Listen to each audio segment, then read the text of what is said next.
Let's play darts.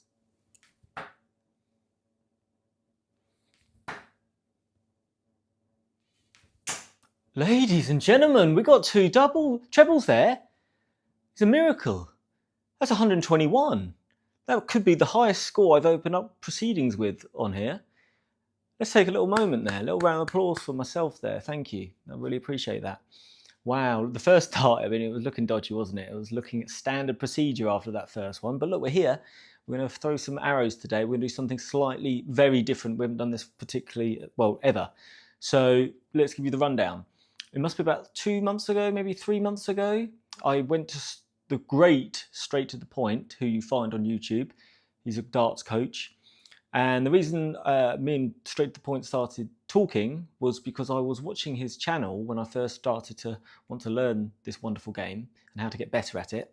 And his way of coaching online was extremely suitable for my chimp-like brain. I really respect coaches from any sport, any teacher, from any form of educational background who are good at what they do.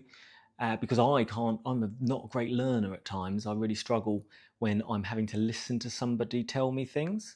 So we just seemed to match quite well because I really enjoyed his content. So I really suggest you check him out. But you're actually going to see him in a second. Well, you're certainly going to hear him. So what we're going to do today, I want to show my throw analysis. I've got a throw analysis done. I took some video from different angles of my throwing, sent it straight to the point. A week later, he came back with an analysis on my throw and what I could be doing better, or certainly things he pointed out that most darts players who are at a good level just don't do. Just for an example, too much body movement, things like that. So I'll show you that 5 minutes, and then what we're going to do today is basically try and break down what I've done well from what I've taken from that throw analysis, because I have got better, and what perhaps I need to work on a lot more. So it should be quite interesting for people who are learning, who you're going to see things that I do that you're probably doing, and what can you do about it to fix it. So let's start that video. Welcome to your throw analysis service, brought to you by Straight to the Point Darts, part of the Glendarrant coaching team. We're going to start by having a quick look at your throw side on first of all. And we're going to start by looking at the way you address the off key. Now notice how you're bringing your head forward whilst picking the dart up. This is the first change we're going to make. We're going to start getting a pre-shot routine in place. Position your feet, then position your head, and then pick up the dart and never deviate. You also have a little bit of a habit of lifting your chin as you go through with the dart or on the draw, right at the end of the draw. So we want to try and keep the head forward and engage a little bit more. Keep the chin nice and tall. The shoulders lifting a little bit as well as you're picking that dart up. So we're going to try to sink the shoulder and keep it nice and relaxed, nice and limp. We'll just check for head movement on the actual throw itself. Then we'll go into the mechanics of the throw. It'll be interesting to see how still this head is. Moving the head back a little bit there when you're aiming. Okay, just draw starting to take place now. Chin lifts up. It's like you're pushing your chest forward. There's quite a lot of movement on that draw. Keep your head forward and engaged. Keep the front leg nice and straight.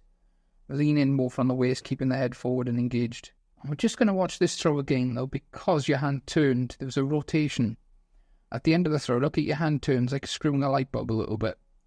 This will have the same effect as pulling the dart, but it's much harder to feel because your arm can actually be going down the right path. So we're going to check your alignment towards the end. But you need to keep the same shape of your hand. See that? That there. That's a sign your wrist hasn't gone through at all. And you've probably had a little rotation, a little mild rotation as well. Okay. Now, the elbow itself is at a pretty decent height. Make sure you can see over the dart all the way to the treble 20. I'd try aiming a little bit closer if I was you, because you do have a habit of dropping the elbow on the draw. So I would try to keep the elbow a little bit lower. Start the position A where you're aiming.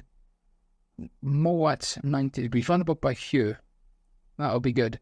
Then keep the elbow still on the drawback. Draw back from the wrist and the fingers, not from the arm. So by here you're bringing the fingers back, then the wrist back and finding a pause roughly around about by here. Don't drop that elbow down. And this is where the drawback should be ending at most. We don't want to be going further than that chin. Just under the chin is more than far enough. This goes all the way into your shoulder. That's really, really far. And you can see the elbow lifting now at the end. So the elbow's gone down, and then it's gone up because you're drawing back so far. Then as you start to go through, it's constantly lifting up. Stay relatively still around this section. The wrist isn't moving. That wrist is still up. And look how high that dart is. That dart is way over your head. So the dart's probably disappearing and then reappearing. If you actually try to look at the flight path the dart is going down when you aim at the treble 20, that dart is probably disappearing, then reappearing when it hits the board. There's far too much arc. Keep the elbow still, back with the wrist and the fingers. Find a little pause around about by your chin or a little bit further away. Then lift the wrist and let it go. So you're going through with the wrist. So by the time you get to this section here, your wrist is up completely tall and the dart is out of your hand. The fingers are starting to push forward at this point. So you've already lifted the wrist and then you're pushing forward with the fingers. We need to reduce the parabolic curve on the flight path. And by sometimes it looks like your flight is going up at the point of release. It should be more the point going up as you let the dart go. It should either be travelling quite flat or the point should be pointing up after release. And this is all to do with the fact we're not following through properly. That elbow dropped a lot there on that dart as well. Keep that elbow still. Flick and fall. Find your handprint. A little pause at the end of the draw, then lift the wrist. Yeah, the wrist is still back. It's not moving till late. Now on this throw, this is where the dart's actually coming out of your hand, which is good. It's nice and early. But the wrist isn't moving enough, which means the dart is going to fly very high. The dart's probably going to end up over the double top or very high into the fives. And again, that's even higher than last time. That's where it's going off the screen. By the time your arm is level, if we're going through with the wrist and the fingers rather than letting go of the dart without moving the wrist, you should find your arm becomes level like this by the time the dart's halfway to the board, and the dart won't be flying that high. Elbow still, up with the wrist, letting go of the dart and pushing forward with the fingers. Keep the elbow still. Right, so there you go. There was the video of a good 5 minutes there of a breakdown of my throws. So incredibly embarrassing, seeing all my mistakes, but that's what it's all about. I mean, I'm on this channel making mistakes every single day. So you've got to get over that at some point because you're not going to progress unless you can suck it up and say, you know what, I'm not that good at the moment, but I'm going to improve. That's what it's all about. Be vulnerable, ladies and gentlemen. So what we're going to do today then is go through each part really, or the main points really from straight to the point that I've been trying to improve. Some I haven't been trying to improve because I've struggled taking on so much information and trying to make so many changes to your throw. For me personally, I have to concentrate on a few things at a time. And for people who've seen me play for quite a few months now, know that I do struggle when I try and take on too many changes. So first of all, the first thing I did was exactly the opening part of that video you just saw, which was my pre-shot routine. Beforehand, I'd get up to this oki and I'd be lifting this arm up and then I'd be throwing darts. And now I will not raise this arm unless I'm in position. So I'll get into my position, I focus on where I'm trying to throw it. Now keep that head fairly high and then I'll lift the arm up.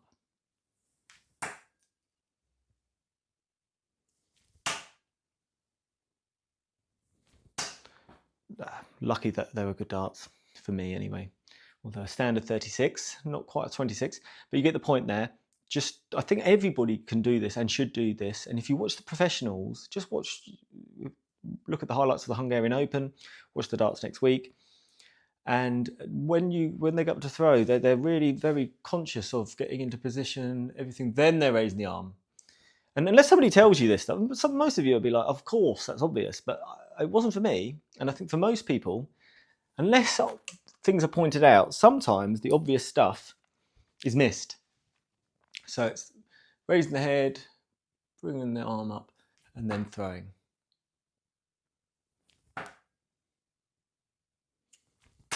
Okay, so beforehand, I wasn't having my head high enough.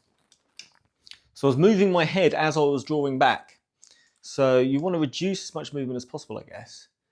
It's more like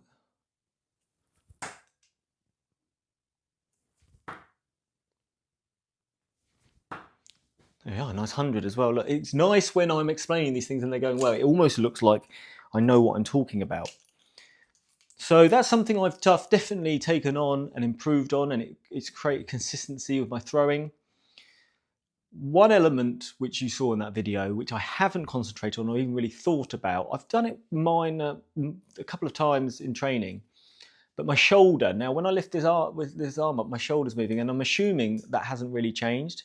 Because look, at the end of the day, I'm a mid-40s average player. I may be better than when that video you just saw slightly, but I'm still a beginner at this. So there's clearly going to be huge elements of my game which are just not good enough at the moment. And this could be one of them. So that sinking of the shoulder business is like just you're keeping it a bit relaxed, and I struggle to do that. Mine's quite fixed. I feel like I tense it at times, and I certainly use it in my throw too much. So that's probably one first thing that comes up which I haven't really done anything on. So let's try and keep this loose.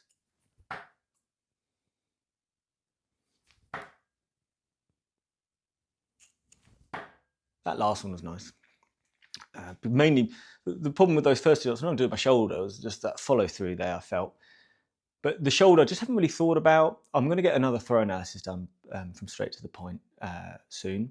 It'd be nice to see where things I've improved on, things that are clearly haven't changed at all. Shoulder could be one of them. So I'm happy to accept, really, that shoulder. So if you watch somebody like MVG, he's probably the best person to look at for this. I mean, he's sunk down like this, right? He sinks this shoulder so low. Obviously, I'm exaggerating it, but if you watch him throw, it's a real low shoulder there. Mine's quite high, I guess. I mean, wow, look at that. That was all released, though. So yeah, that's the shoulder element for sure. One thing that I think even you don't need a coach to tell you this, and you'll see it in your own throwing if you film yourself, but you certainly see it in mine, head movement. If you want to watch my first few videos I put up, my body and my head and everything is moving like crazy. I'm just constantly moving. So that's something I've just tried to do over time. And I think removing all the elements other than this arm is obviously the key to that. I mean, somebody commented on my video yesterday that, oh, you're moving so much more when you're throwing on the doubles on the left-hand side. Your head was moving much more. So those things, and this is why I sort of started this, was for you great people to feed back to me and say, Samson, you're still doing this, you're doing that, you shouldn't be doing that. And that's been really helpful. So if you ever see me doing the things opposite to what you've just seen there from straight to the point, then please get in the comments and tell me, because it really helps me. So sinking the shoulder down, removing the head movement.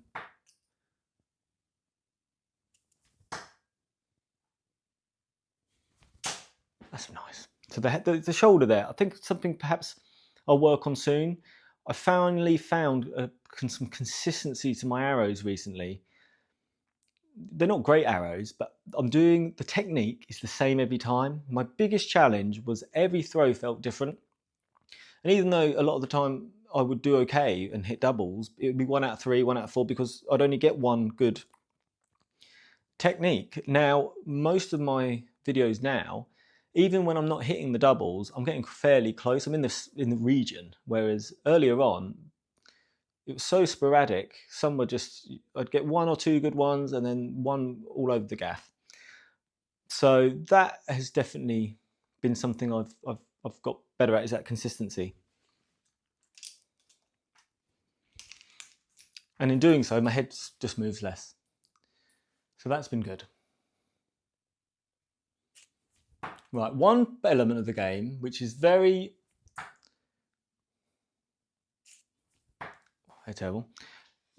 obvious when you watch that video back. I think when you watch me here, you probably don't notice it so much, but for me, the video was so clear and obvious that my arc of my arm was huge. So when I'm drawing when I was aiming, I'm up here almost. I don't know if you can see my arm there. Whereas you want it a bit more at that right angle.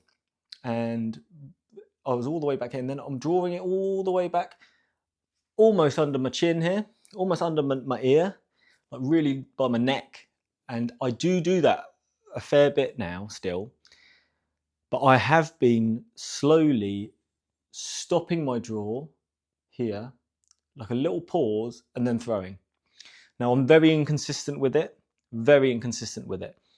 If I'm not throwing well, I will actually start throwing some pause darts, if that's the word we want to use for it. So sometimes you might see me do this, so this is my normal throw. Let's throw 3 normally.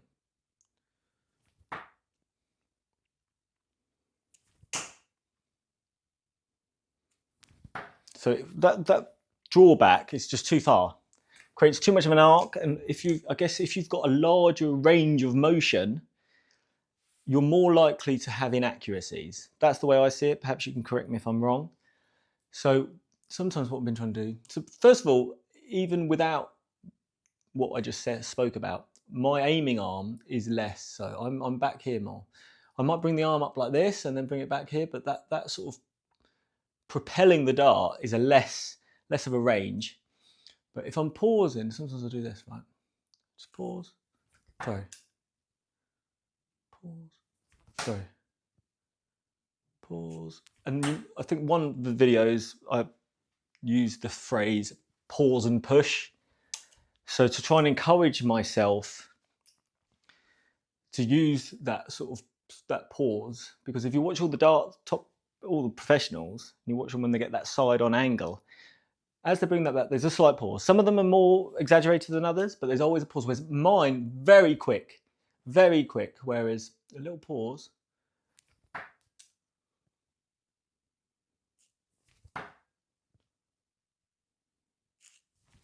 I'm trying to do more of.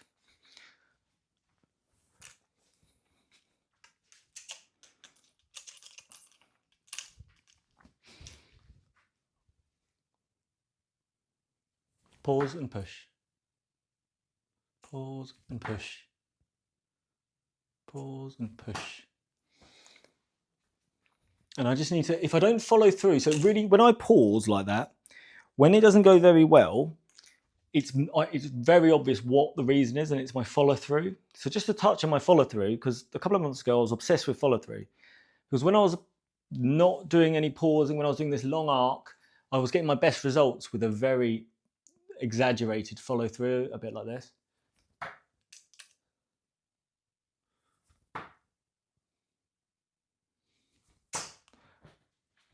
But when I pause and push, I struggle to get the follow through as well, to connect almost all the dots.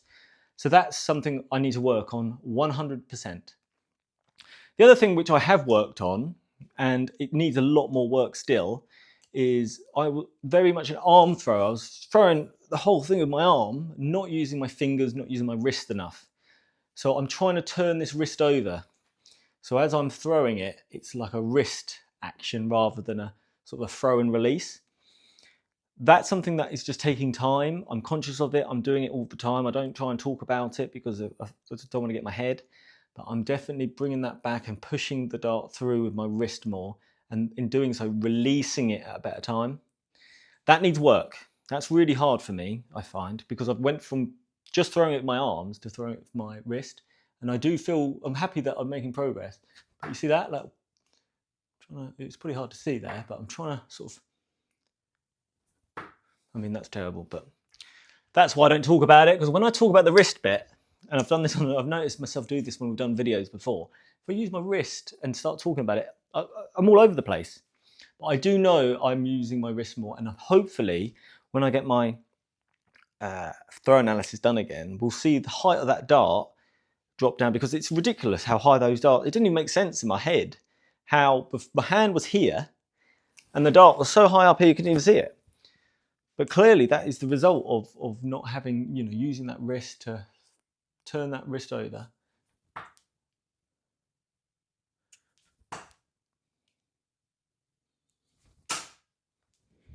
But I'm definitely using it more, 100%. It's going to take some time now.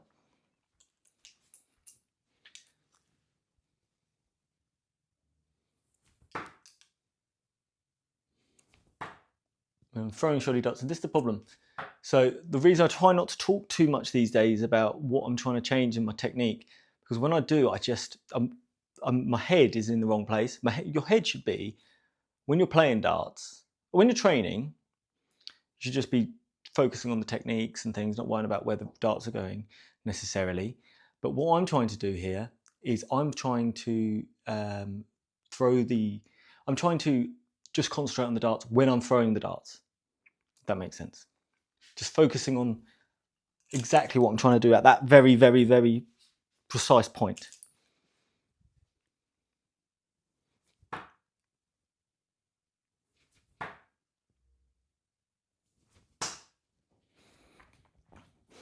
So yeah, there you go really, guys. I think that's where I'm at this present moment. There's probably other parts in there which I need to be doing better, but that is a little overview of what I learned and what I'm trying to introduce, I guess.